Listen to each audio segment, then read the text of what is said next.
Snow White and the Seven Dwarfs, the Forest Refuge, Part 2.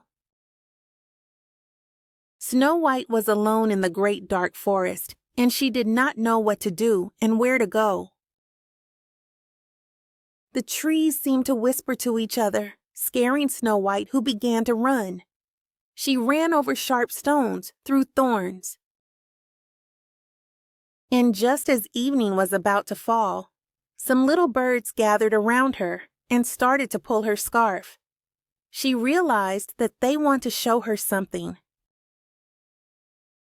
She started to follow the birds.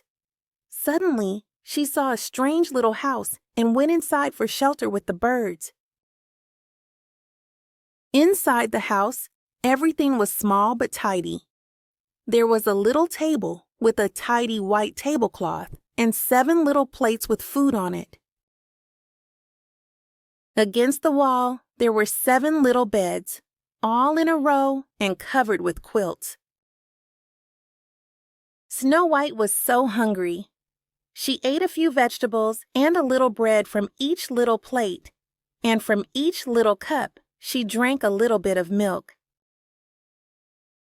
She was exhausted after wandering in the forest, so she lay down on one of the little beds and fell fast asleep.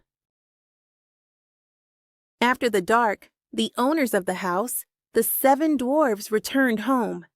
They mined for gold in the mountains. The birds tried to wake up Snow White, but she was in a deep sleep. As soon as they arrived home, they saw that someone had been there. Who has been sitting in my chair? Who has been eating from my plate? Who has been eating my bread? Who has been eating my vegetables? Who has been using my fork? Who has been drinking from my cup? But the 7th one, looking at his bed, found a beautiful girl lying there asleep. Someone is sleeping in my bed. The 7 dwarfs all came running up to the bed. Oh, good heaven! This girl is so beautiful. Let her sleep. Keep quiet. They all fell fast asleep surrounding her bed. The next morning Snow White woke up, and when she saw the 7 dwarfs, she was frightened.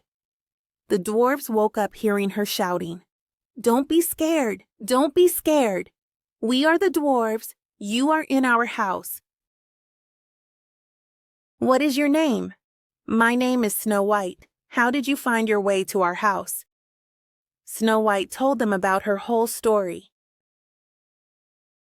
The dwarfs spoke with each other for a while and then said, "If you will look after our house for us and cook, make beds, wash, sew, and knit, and keep everything clean and orderly, then you can stay with us, and you shall have everything that you want." "Yes, with all my heart." So Snow White lived happily with the dwarfs.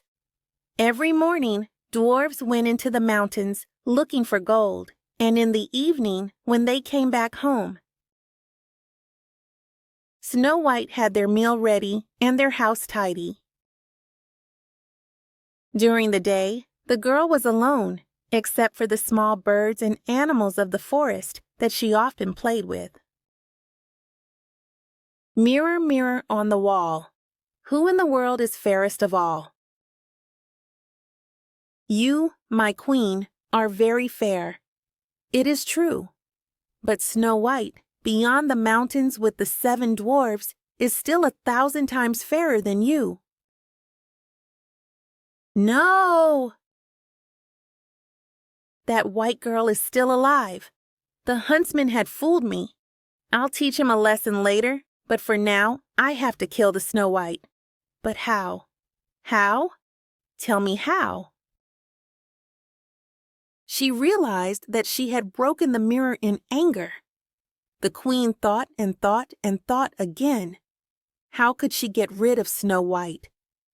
At last, she thought of something. She went into her most secret room. No one else was allowed inside.